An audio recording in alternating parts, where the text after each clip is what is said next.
de notre croissance, nous l'avons dit et répété dans cette campagne. Alors ces derniers jours, certains redécouvrent, à leur sauce, il faut bien le dire, Romain Gary. Ils s'en servent d'ailleurs pour justifier une course effrénée contre le nouvel ennemi commun de la droite et de l'extrême droite aujourd'hui, l'immigration, l'immigré, selon les heures, selon les émissions de télé. Alors ce niçois d'adoption, qu'était Romain Gary, rappelait surtout une seule chose, c'est que leur nationalisme n'est rien d'autre que la haine des autres. La haine des autres qui les a amenés, comme à Fréjus dans ma ville, à enlever le drapeau européen. La haine des autres qui, chaque jour, les amène à être porteurs du repli sur soi en Europe. Alors pour nous, soyons fidèles à la pensée de Romain Gary. Nous, aujourd'hui, nous avons une pensée européenne. Une pensée qui n'est rien d'autre que notre patriotisme européen. Patriotisme, que disait Romain Gary, est l'amour des autres. Oui, les nôtres. L'amour des nôtres, peuple d'Europe, peuple varié, peuple fort de leur diversité. Bref, peuple européen. Voilà ce que c'est notre Europe.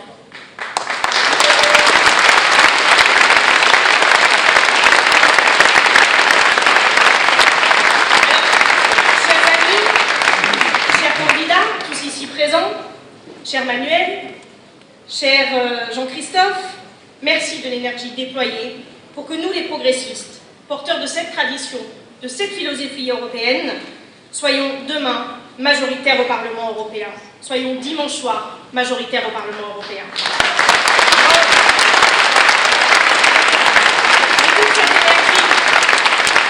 Mais toute cette énergie ne sera rien sans la dernière ligne droite dans laquelle nous sommes ce week-end.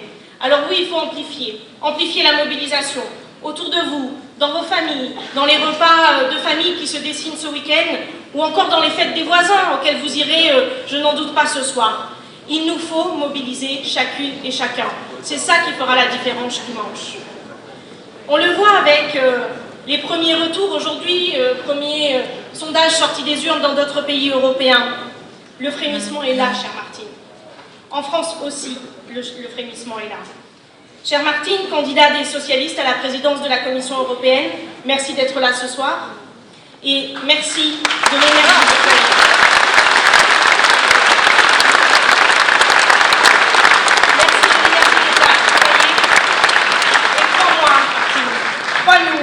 Nous sommes en France aussi sur le chemin de ta victoire, sur le chemin de notre victoire. Avant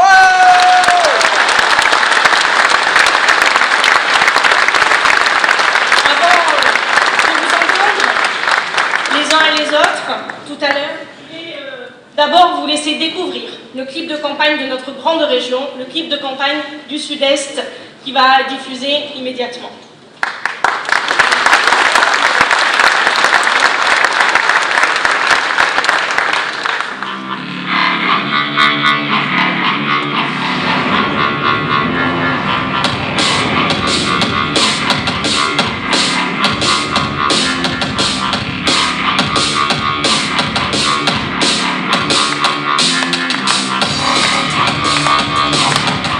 L'Europe, elle n'est pas lointaine. L'Europe, elle s'occupe de nous au quotidien. Je m'appelle Sylvie Guillaume, je suis députée européenne sortante. J'ai été élue en 2009 et j'ai été élue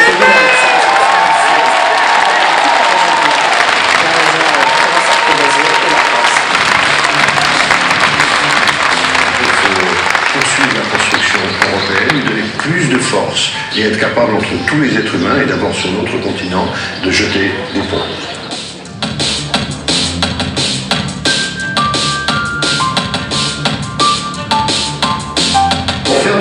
Il faut changer la politique européenne. C'est ça l'enjeu de cette élection. Le vrai clivage qui est entre la gauche et la droite. L'Europe, elle est dirigée par la droite. Les gens ne le savent pas parce que la droite ne veut pas le dire. Elle préside le Conseil européen, la Commission européenne et une majorité du Parlement. Est-ce que la droite propose de lutter réellement contre l'évasion fiscale et les paradis fiscaux? Est-ce que la droite propose de revenir, comme nous le faisons sur la directive détachement? Est-ce qu'elle propose un salaire minimum européen? Est-ce qu'elle propose de monter à 20 milliards d'euros les fonds pour la garantie jeunesse? Non. Ceux qui aujourd'hui se posent beaucoup de questions, ceux qui veulent se battre pour la démocratie et la justice sociale, ceux qui considèrent que tout être humain a le même droit qu'un autre être humain, non seulement en égalité formelle, mais en égalité réelle, à rejoindre notre combat, notre liste et nos votes.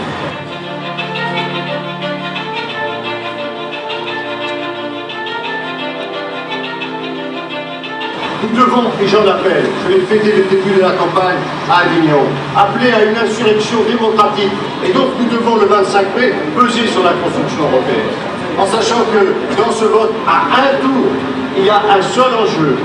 La droite gouverne l'Europe depuis 10 ans.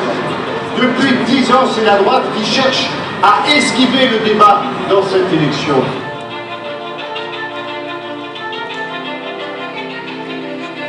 Je veux devenir président de la Commission à Bruxelles. Je lutte pour la France qui a besoin d'une Europe plus forte. Moi, j'appartiens à ceux qui ont de changer quelque chose à Bruxelles. Ce qui raconte que l'Union européenne sera disparue le 26 mai, trompe les gens. Ce n'est pas un référendum, c'est un vote pour une autre Europe, une Europe meilleure, plus solidaire, plus sociale, plus démocratique.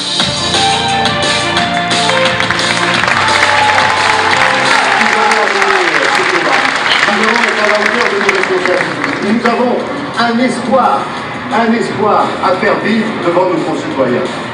Pour la première fois depuis longtemps au plan européen, les socialistes sont annoncés comme devant gagner cette élection.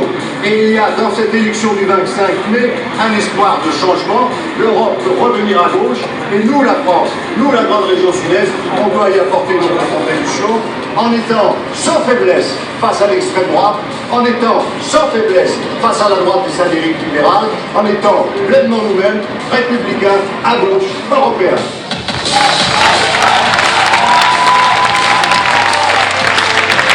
Je demande d'accueillir sous un tonnerre d'applaudissements Sylvie Guillaume.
Merci de votre accueil si chaleureux, si enthousiaste.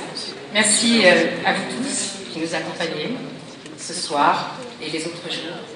Aux élus présents, aux invités, aux ministres qui nous ont rejoints. Merci aussi au Premier ministre, Manuel Valls, d'avoir décidé de soutenir nos listes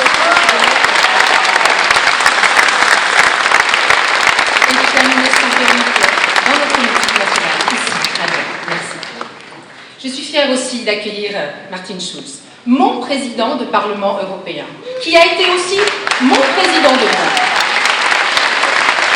et qui, je l'espère, je le veux, et je sais que vous tous ici vous le voulez, sera mon futur président de la Commission européenne.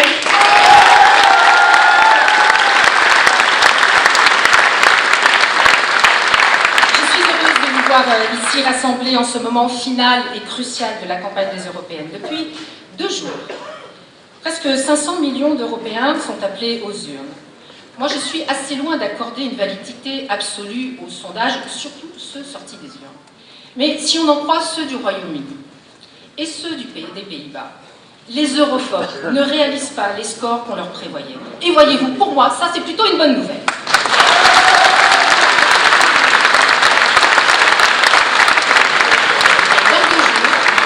Dans 2 petits jours, pour nous tous, l'enjeu il est net et précis. Il est de changer l'orientation politique de l'Union européenne. C'est se débarrasser de la droite au pouvoir depuis trop longtemps. C'est écarter ceux qui prônent l'austérité économique, la contrainte des peuples, tout en restant engoncés dans leur rigidité sur les questions sociales. Choisir notre Europe, c'est profiter d'une occasion historique de tourner la page écrite par la droite, qui a abîmé l'Europe et meurtri les Européens.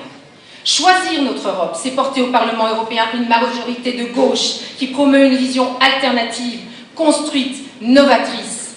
Choisir notre Europe, c'est faire élire un président progressiste, issu de nos rangs, face aux candidats des conservateurs, qui incarne à lui seul ce dont nous ne voulons plus, l'opacité, la frilosité et l'absence d'ambition.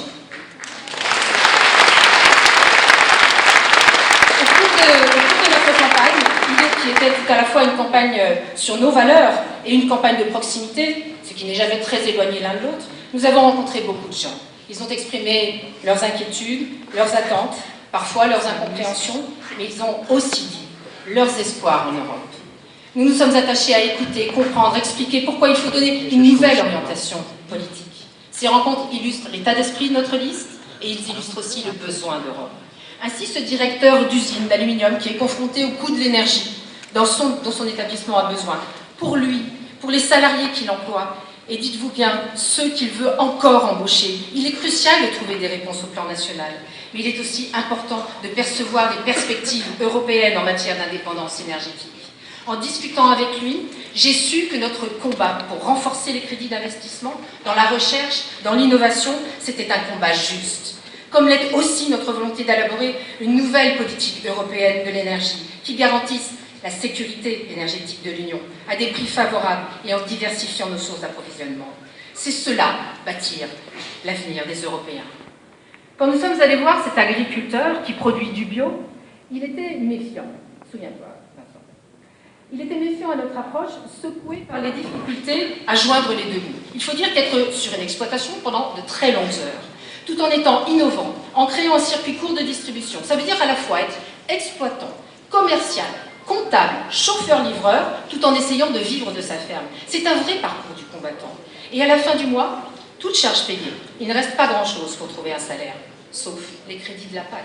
Alors, sous ce regard-là, les socialistes n'étaient-ils pas dans le vrai quand ils ont voulu réformer la PAC, lui éviter d'arroser là où c'est déjà mouillé, pour mieux aider les zones agricoles défavorisées et soutenir l'installation des jeunes agriculteurs? Les socialistes ont ferraillé pour cela, contre de nombreux groupes. Et c'est là aussi, c'est construire l'avenir des Européens. Plus tard,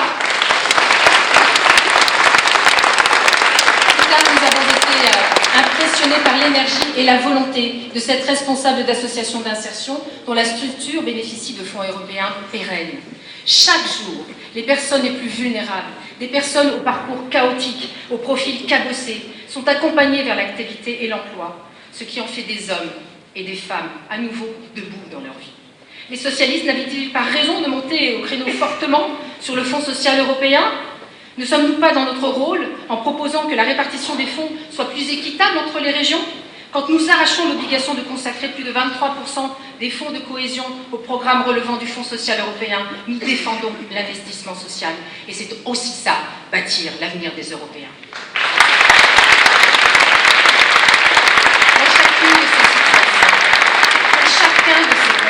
Au Parlement européen, nous avons été freinés par les majorités de droite qui ont posé des obstacles toujours plus hauts. C'est pourquoi demain, il faut écarter ceux qui ne comprennent pas l'Europe de demain.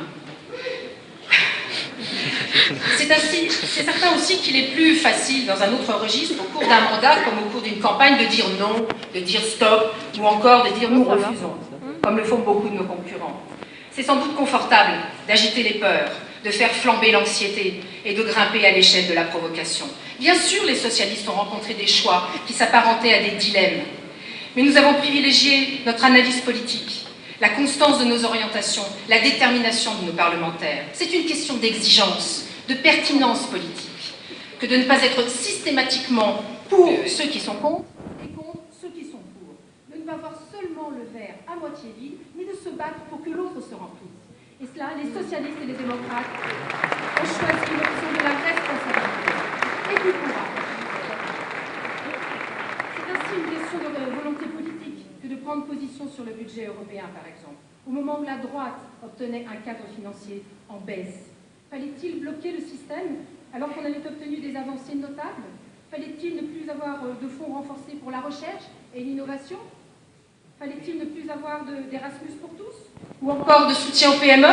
Fallait-il dire non à la garantie jeunesse pour lutter contre le chômage des jeunes?